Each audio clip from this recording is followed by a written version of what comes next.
तुम्ही इथे बघताय काय मस्त टेक्स्चर आणि परफेक्ट लाडू झालेत। हे लाडू एकदम परफेक्ट कसे बनवायचे, कुरकुरीत कुरकुरीत असे, तर ते आपण आज आपल्या किचनमध्ये बघणार आहोत।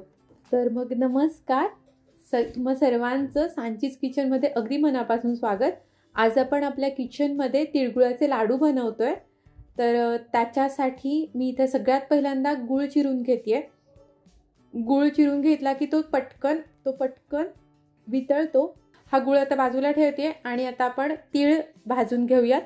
तर इथे मी अर्धा कप आणि 1/4 कप म्हणजे साधारण 1 पाऊण कप तीळ घेतलेले आहेत।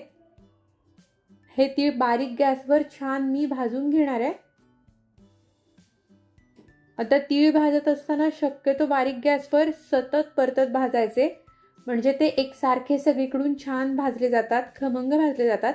आता तीळ भाजत असताना खूप जास्त रंग म्हणजे खूप जास्त भाजायचे नाही, ते जास्त भाजले गेले तर मग ते कडवट लागतात। तुम्हाला इथं दिसत असेल अजून थोडेसे मी तीळ भाजून घेतेय। हे लाडू करायला एकदम सोपे, पटकन होतात आणि छान लागतात। हे भरपूर दिवस टिकतात। तुम्ही इथे बघताय आता जे पांढरे शुभ्र तीळ होते त्याचा बऱ्यापैकी रंग बदललाय, तुम्हाला दिसत असेल। आणि हे परफेक्ट असे आपले तीळ भाजून झालेत। मी आता गॅस बंद करते आणि हे तीळ गार करायसाठी बाजूला ठेवून देते। इथे मी शेंगदाणे घेतलेत, ते भाजले आणि त्याच्यावरची साल पूर्ण काढून घेतली आहे। आता इथे मी 1/4 कप शेंगदाणे घेते।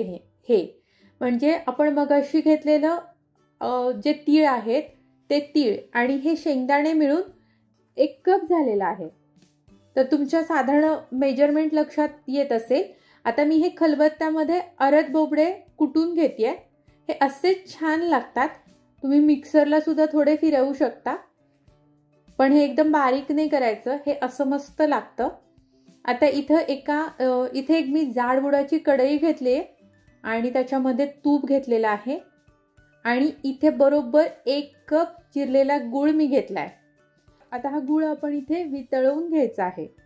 तुमच्या लक्षात आलं का, आपण पाऊण वाटी पांढरे तीळ घेतले, त्यानंतर पाव वाटी शेंगदाणे घेतले, ते सगळं मिळून 1 वाटी झालं आणि 1 वाटीच मी इथं गूळ घेतलाय। या प्रमाणामध्येच हे जिन्नस आपण घ्यायचे। एकदम परफेक्ट मेजरमेंट आहे आणि तूप मी अगदी इथे अर्धा टेबलस्पून वगैरे घेतलं असेल, यापेक्षा जास्त तूप घ्यायचं नाही। हे परफेक्ट मेजरमेंट आहे। तुम्ही इथे बघू शकता गूळ वितळायला लागलाय। आपण तो चिरून घेतल्यामुळे तो पटकन वितळतोय। आता इथे जो गूळ घेतलाय मी, हा चिक्की गूळ वगैरे नाहीये, अगदी नेहमी वापरतो तोच गूळ आहे। केमिकल फ्री असल्यामुळे त्याचा रंग थोडासा डार्क आहे, तुमच्या लक्षात येत असेल। छान असा सतत ढवळत आपण हा गूळ वितळवून घ्यायचा। मी इथे गॅस बारीक ठेवलाय, तर बारीक गॅसवरच आपण हे करून घ्यायचंय। आता तुमच्या इथे लक्षात येत असेल बऱ्यापैकी पातळ झालाय गूळ, तुम्ही बघू शकता। आता इथे गुळाला छान उकळी आली आहे। आता मी काय केलंय, आता इथे मी पाणी घेतलंय एका डिशमध्ये आणि त्याच्यामध्ये हे गुळाचं मिश्रण घेतेय।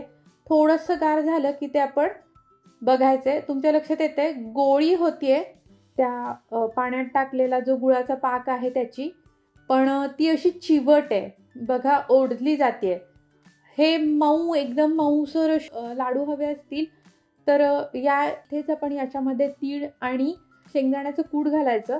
पण हे अशा प्रकारचे लाडू बऱ्याचदा चिवट सुद्धा होऊ शकतात, त्यामुळे मी याच्या पुढे अजून 1-2 मिनिट ठेवले। साधारण 5 ते 6 मिनिट मी बारीक गॅसवर गूळ वितळवून गुळाचा पाक बनवायला ठेवलाय। आता तुमच्या इथं बघा लक्षात येत असेल, मी परत एकदा 2 मिनिटांनी डिशमध्ये ते गुळाचा पाक घेतला पाण्यामध्ये आणि तो तुम्ही बघताय तो एकदम असा गोळी पाक झालाय।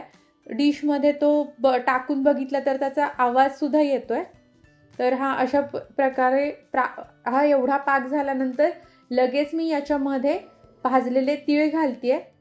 तीळ एकत्र करतच याच्यामध्ये मी शेंगदाण्याचं कूट सुद्धा घालतेय। ही प्रोसिजर पटकन करायची।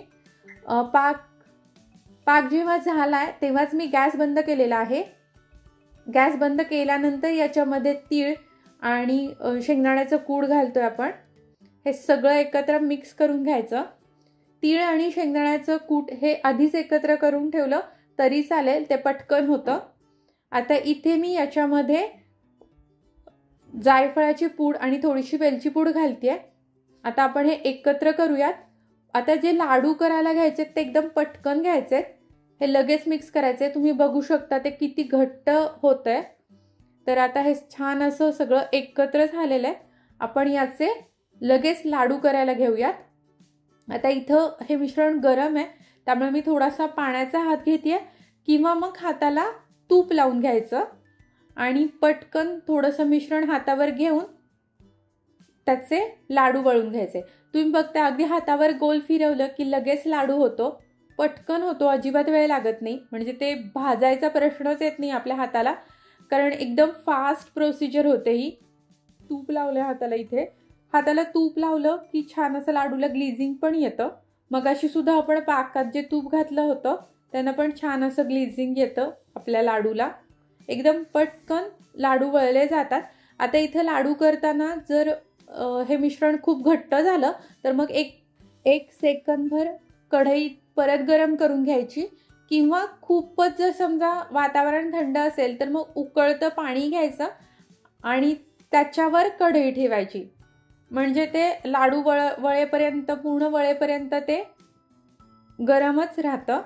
अर्थात घरात कोणीतरी मदतीला असेल तर त्याला पटकन बोलवायचं आणि असे लाडू मस्त लाडू करून घ्यायचे.